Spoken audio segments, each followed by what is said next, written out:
No, 6 Little Witch Academia.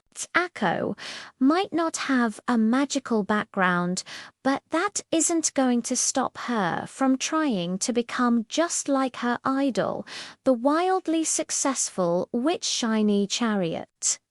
To accomplish this, she'll have to attend Luna Nova Magical Academy. Though she quickly makes friends, she also starts off at a major disadvantage to most of her classmates, who have been studying magic for years now.